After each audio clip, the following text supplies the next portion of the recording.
Welcome back, and our bumper today is Engelbert Humperdinck, After the Lovin' is Over. And let me tell you, my friends, the love affair between the taxpayer and most forms of government right now is coming to a close, so stay tuned.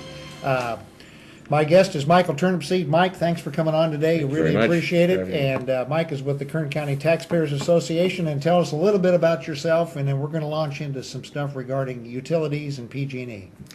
Well, I've been a Southern Valley person my entire life. My mother's family came to Porterville in 1913. My father came to Delano, and family came in 1938, and so we've been Valley people for a long time. I grew up, went to school, Delano High School, UC Davis, married a Bakersfield girl, and I live in Bakersfield now, and her family's been in Kern County since 1913, so we've got deep roots in the South Valley. Okay, well, yeah, you are definitely a Valley boy like I am. I've managed to, in my 56 years, I've managed to gravitate 9 miles total, in a total of three moves. And so we're just here, and we're here to stay. And this is home, and this is one reason, folks, that a lot of us in the Valley, like Michael and myself, this has been our home our entire life, and this is where we've raised our families. This is where we plan to spend the rest of our days, and we love this valley, and we are terribly concerned about what's going on in the valley and in California. Mike, one of the big issues we've been working on is the disparity in PG&E rates and a lot of the other utilities. And let's go ahead and launch into that. And I want to talk, too, a lot of people really don't realize what the Public Utilities Commission does. But let's go ahead and start with what you've been working on, and tell our viewers about what you're working on with the PG&E rates right now. Well, in the summer of 2009, they had what they called the Bakersfield Rebellion, because people's bills just exploded. And there were people who had bills in over a 10-year period saw their bills quadruple. And that was the same time that the smart meter rage hit. So everybody was blaming the meters. So I had some people come to talk to us late summer of 2009, and we got involved with some energy producers. We have a lot of energy cogeneration plants in Kern County.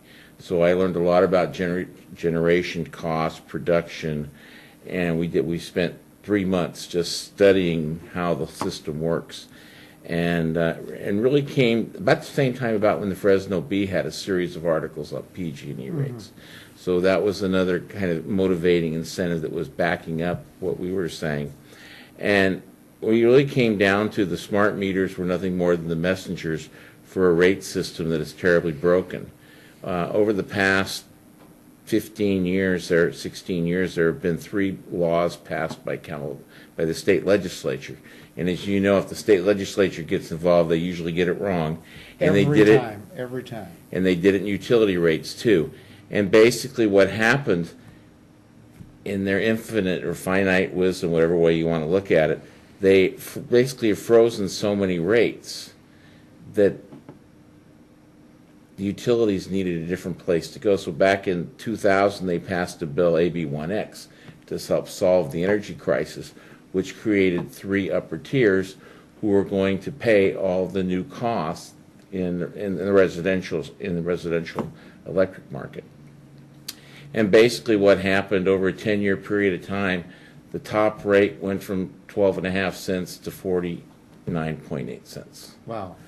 And that's kind of when we got involved, and it happened. That started on March 1st. We decided that since PG&E is a franchise in the county, we were going to present our findings to the Board of Supervisors.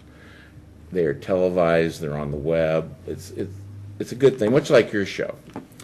So on the 24th of February last year, I sent my presentation to PG&E that we were going to do to the Board of Supervisors on March 2nd so they could have time to respond.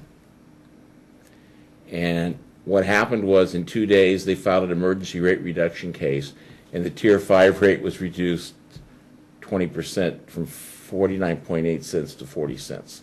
So that's how fast they can move when they wanted to move.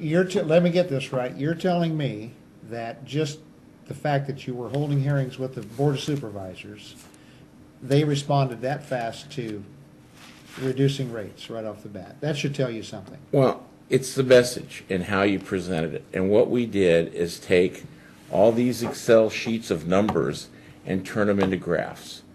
And one of the graphs that we presented to them was so compelling. We went to a PUC hearing, and there's a big blown up 6x6 poster with our chart. Wow. Wow. And it's very compelling when you see your rates go from 12.5 cents to 50 cents in a 10-year period. That 45-degree line climbing up the wall is very dramatic, and it's gotten everybody's attention. Yeah, that's absolutely unbelievable. So what are you doing right now as far as, are you able to apply enough heat where are they gonna restructure this? Because this tiered, especially in the summertime here in the valley, Bakersfield, over here, Yes. Reedley Danube area along the foothills, it just gets blasted hot. We don't, on the east side here, we don't get evening wind. I mean, the air is still, and that air conditioner's cranking till midnight, 1 in the morning, everything is sweltering hot. And as soon as we go over our baseline, look out, here they come. Is this going to have to go through the PUC, or what are we going to do? Because these utilities under the PUC, and I want to talk about this in the next segment, I really am having some problems with this.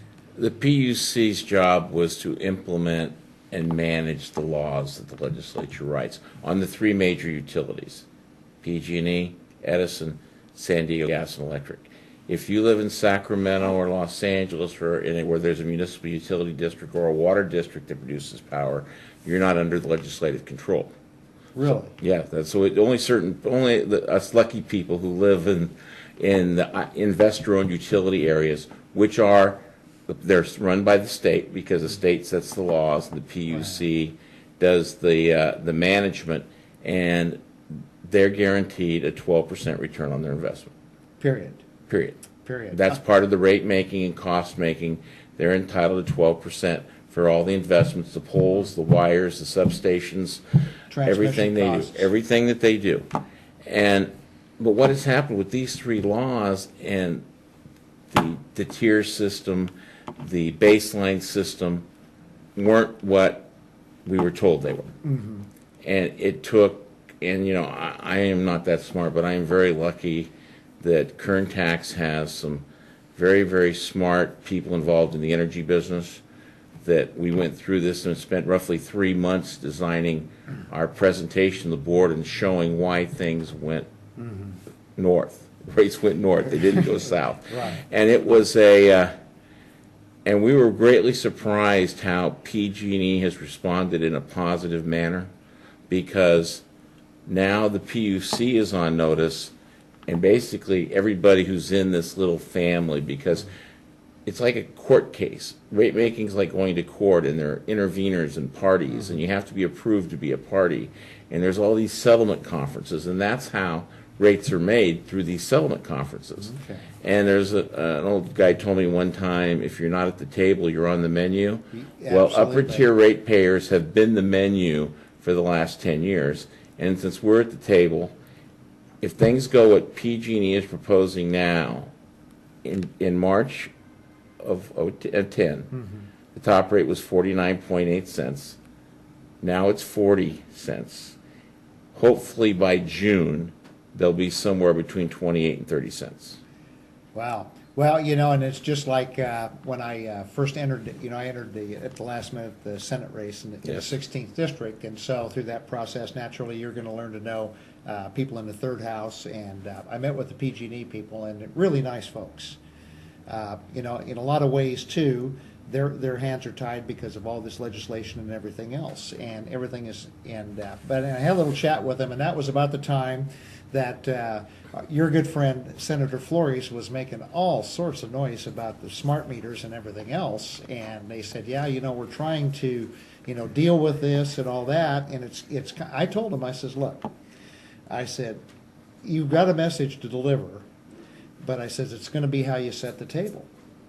You got to set that table in such a way that people are going to want to sit down and listen to you. And just like a lot of this stuff with this AB 32 that's coming at us, the utilities where we don't have a choice, where we're in these districts, is AB 32 is written in such a way that any increased costs from carbon footprint taxes and everything else that we're going to you know, is they're protected. They're guaranteed their 12%, and they can pass all that AB 32 nonsense right through to you. So my friends in Fresno, and from Fresno to Bakersfield, in this sphere of influence here right now, is as AB 32 kicks into gear. If we don't get something done on these tiered rates, you're going to see power conceivably as high as 65 cents if we're not careful. No, be over $1. Really. It'll be $1. So that would be, well, we would be treated to then at my home about $1,200 a month to cool my home. The gentleman that got me involved in 2009, he has a 3,500 square foot home.